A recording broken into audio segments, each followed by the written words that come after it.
Our next speaker is Dr. Dalee Sambo Dorough. She obtained her PhD in law at the University of British Columbia.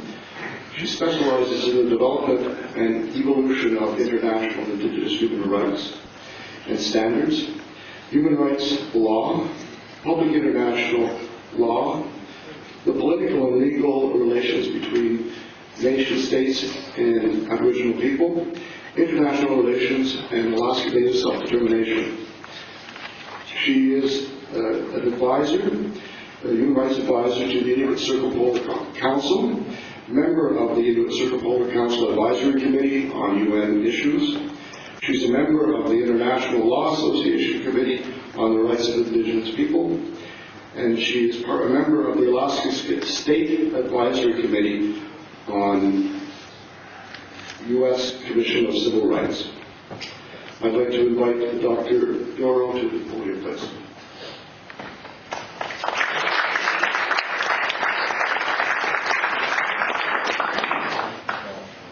Thank you very much.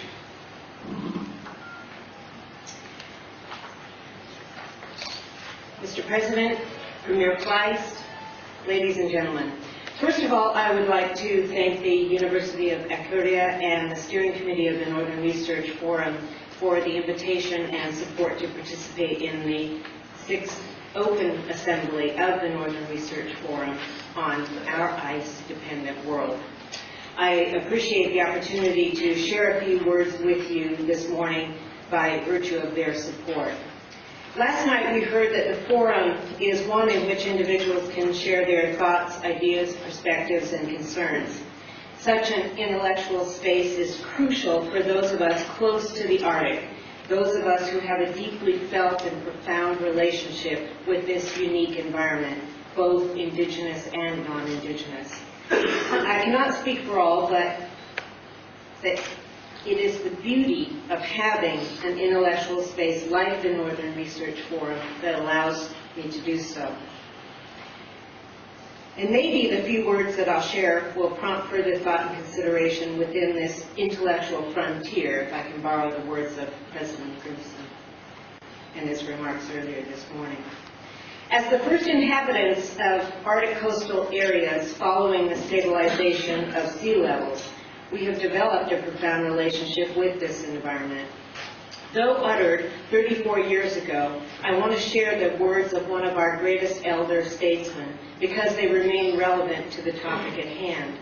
The late Mayor Evan Hobson of the North Slope Borough, in his welcoming remarks at the initial organizing meeting of the Inuit Circumpolar Council on June 13, 1977 in Barrow, Alaska, stated, "Our language contains the intricate knowledge of the ice that we have seen no others demonstrate. Without our central involvement, there can be no safe and responsible Arctic resource development."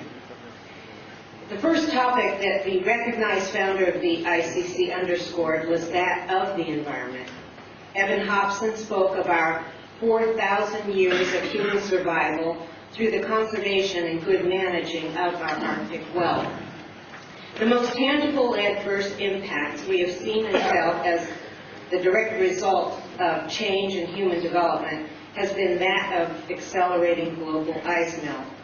While Indigenous peoples across the globe, including the Sami and Inuit of the Arctic region, were busy advancing their arguments to ensure the strongest language possible in Articles 29 and 32 of the UN Declaration, which affirm our right to the conservation and protection of the environment and the productive capacity of our lands, territories, and resources, and that states shall provide appropriate measures to mitigate adverse environmental, economic, social, and cultural or spiritual impact. The melting sea ice, shore-fast ice, and other erosive activity was taking place throughout our territories. At the international level, we were making the linkages between our environmental, economic, social, cultural, and spiritual realities. Yet little did we know that such change would come about so rapidly. Because of these linkages and the interrelated implications, our overall integrity is at risk not to mention the integrity of the environment. During this same time frame, Arctic Indigenous peoples were making advances in terms of dialogue, negotiation, and agreement about our status and rights as they relate specifically to our lands, territories, and resources. In fact, the Inuit place specific emphasis upon waters, coastal areas, and sea ice, to the extent that earlier formulations of the UN Declaration articles explicitly included the term sea ice. I, for one, still maintain the view that the right of the Inuit to sea ice, even though it may be dwindling, should be acknowledged and affirmed locally, regionally, and internationally. Unfortunately, the term sea ice did not survive the negotiation process. Again, little did the world community know how significant this matter was to the planet, not to mention to our small, dispersed, and distinct communities.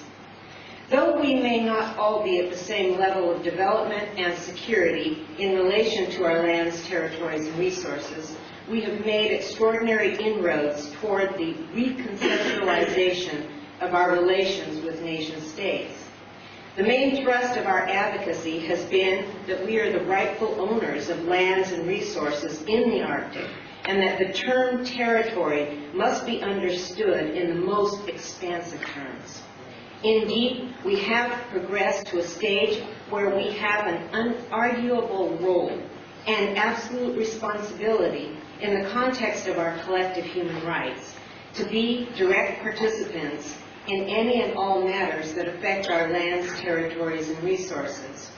And we have consistently demonstrated our willingness to take this increased responsibility in cooperation and collaboration with Arctic Rim states.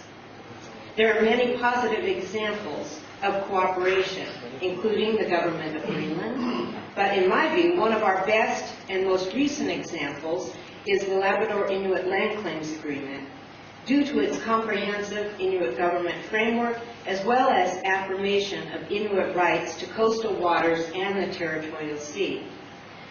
Because of such progress in the near future, we should be reviewing matters such as the succession of treaties and other international legal and political developments to ensure the direct role of Indigenous peoples in every possible arena.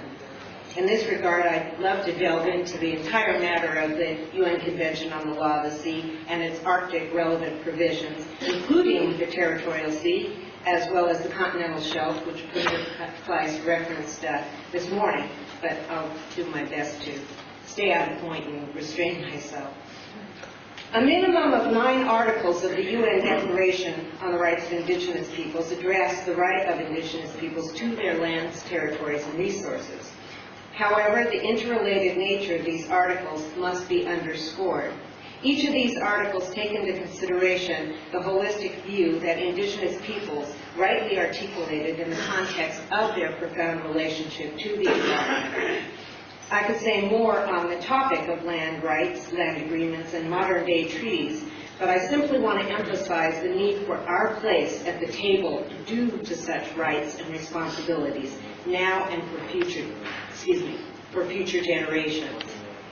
The late Mayor Hobson could not have stated more eloquently the interrelationship between the social and cultural implications of ice melt when he stated, "Our language contains the intricate knowledge of the sea ice that we have seen no others demonstrate."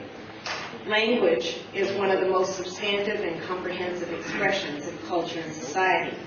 These words, and indeed his entire speech, captured the worldview of his place and his people.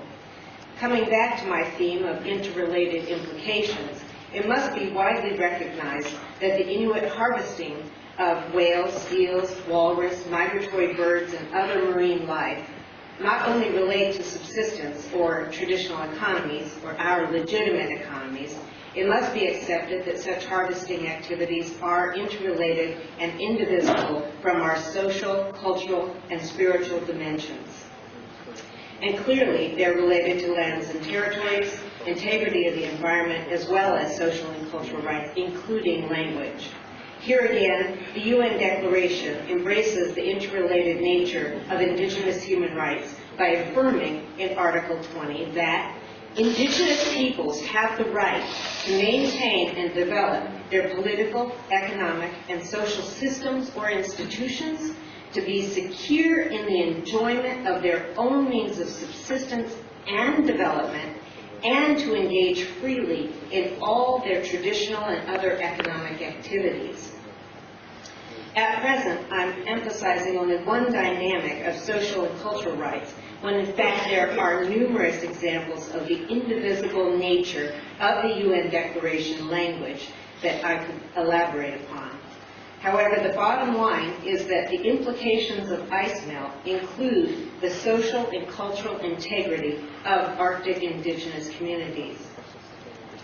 It's important to address the issue of development and ice melt. There is no question that the impacts of renewable and non-renewable development have been analyzed and discussed by diverse stakeholders. I'm not in a position to resolve any of these heated debates or the contentious issues facing Arctic indigenous communities. However, it's safe to say that the matters of environmental protection, as well as ice-free transit and its impact alone, will have many implications. There are numerous pros and cons for indigenous peoples, and every specific matter and specific context of Arctic development should be weighed carefully by all concerned. For Arctic indigenous peoples, amongst themselves and with others, consistent with the framework of the right of self-determination, we can and must think of these matters in a comprehensive and interrelated fashion. The contextual clauses of the UN Declaration and the specific provisions, ranging from the recognition of historical injustices of colonization and dispossession that have prevented us from exercising our right to development in accordance with our own needs and interests, to sustainable and equitable development, proper management and protection of the environment, to affirming our right to determine and develop priorities and strategies for exercising our right to development, all take into consideration the interrelated nature of our individual and collective human rights. This language gives us important reference points or guidelines as to how to tackle these difficult issues in an open, transparent, inclusive, and cooperative fashion. My final point pivots on our right of self-determination, as articulated in Article 3 of the UN Declaration, which states that Indigenous peoples have the right to self-determination. By virtue of that right, they freely determine their political status and freely pursue their economic, social, and cultural development. This right is seen as a prerequisite to the enjoyment and exercise of all other human rights. You cannot get any more succinct about the substance of indigenous human rights or about the interrelated nature of our human rights as these two simple, straightforward phrases. Again, the words of late Evan Hobson are germane. The status of our rights as Inupiat is necessarily the core of any successful protection of our mutual Arctic environmental security. It is important that our governments agree about the status of these rights if they are to be uniformly protected. If we are to speak of the concept of global politics and a common heritage of humankind, against the backdrop of the impact of dwindling ice and climate change, nation-states and the world community must effectively include Arctic indigenous peoples.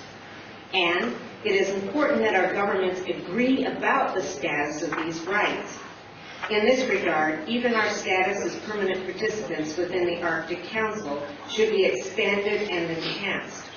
Our history of outreach, from the days of saving lost Arctic explorers, to our willingness to meet at the negotiating table, to our display of diplomacy, we recognize that there are collective possibilities and challenges, and that we must meet them together. We are interrelated. However, we must do so by ensuring that the leaders and representatives of our peoples and our communities are genuinely and directly engaged on the basis of mutual respect and recognition of our interrelated human rights. our political, legal, economic, social, and cultural rights. We must ensure that we have a seat at the table. In conclusion, one of the most useful documents to ensure mutual respect and recognition of our human rights is the UN Declaration. Therefore, I urge the Northern Research Forum to consider all of the creative and innovative ways to implement the Declaration and to assist Arctic Indigenous peoples with developing best practices for its effective implementation in the Arctic. Hopefully, we can do this hand in hand. Thank you.